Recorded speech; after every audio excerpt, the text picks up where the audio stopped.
豬肉引煩咗啦，突然間好想食豬肉喎，淨係食普通豬肉冇乜意思。我哋做一個撩撚小學堂，第一刀炒水芹，冇小體碟炒豬肉啊！屋企接待客人，拍晒手掌話你好嘢啊！豬頸後邊嗰嚿有雪花嘅叫中頭肉啊，一隻豬得6兩嘅，好特別好撩撚。浪漫在夢裏香，琴弦悠悠細香。嗱，嗰個水芹咧炒一個豬肉啊，水芹咧就係野菜㗎，買幾錢啊姐？口感咪脆咯，香咯，好香咯。有啲人唔中意食咧就覺得悶嘅。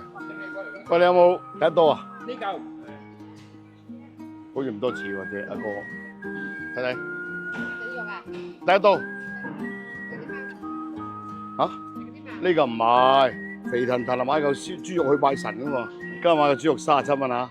小炒貨檔第二炒，都係一個快手菜啊，手快腳快，原料簡單，一剔過搞掂佢。呢嚿雪花肉又叫第一刀，又叫梅頭肉啊，口感爽滑唔鞋啊，點炒都 OK。咁我哋切肉啊，正常咁切得啦。嗱，佢裏邊咧有啲夾心嘅，有啲肥油啊，厚薄咁大件，唔能夠太薄喎，太薄唔好食嘅喎。哇，嗰啲口感咧爽滑，好似雪花咁大咧，佢又唔係好多肥油喎，就好肉咧就唔需要醃佢嘅。新鮮肉新鮮炒最滋味。呢隻水芹啊，正我買翻嚟嘅時候咧，就我批咗下佢，咁咧寫上嚟咧有啲淡淡嘅，有啲東南亞嘅 feel，檸檬香味嗰種感覺，我特別我中意食。開波啊！燒白隻鑊，落油啊，放啲蒜粒啊，包包蒜就金黃色啊，直接落豬肉。屋企炒餸邊有咁複雜啊？原汁原味炒只正啊嘛，直接調味，直接炒。豬肉一炒咧，即刻起彈性出嚟啊！放埋啲彩椒落去，灒酒落去啊！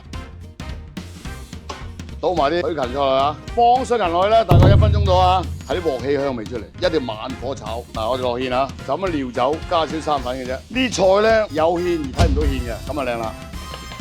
哦，再滴兩條尾油落去，出鑊。哇！食小菜小炒，食嘅一個係鑊氣，第二個就滋味。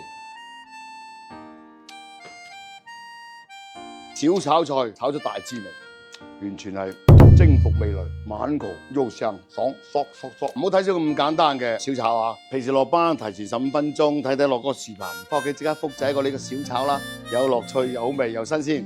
OK。